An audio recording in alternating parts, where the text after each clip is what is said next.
ఆ ధనస్సుని బాణాన్ని అమృత సరోవరంలో పెట్టేయమన్నాడు.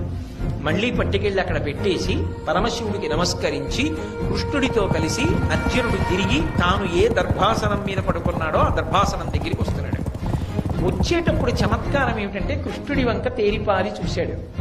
చూసేటప్పటికి తాను శిబిరంలో ఆ త్రయంబక పూజ చేసినప్పుడు పరమశివుడికి బదులుగా కృష్ణుడికి కదా పూజ చేశాడు. కృష్ణుడి ఒంటి మీద తాను చల్లినటువంటి గంధం, ఆయనకి వేసిన పుష్పహారం, ఆయన పాదముల మీద వేసిన అక్షతలు కృష్ణుడి శరీరం మీద లేవు. శివుడి వంక చూశాడు, ఇవన్నీ శివుడికి మీద ఉన్నాయి. అంటే శివకేశవులు రెండు కాదు, శివకేశవులు ఒక్కటే. హరిహరుల మధ్య భేదము లేదు, ఉన్నది ఒక్కటే పరమాత్మ.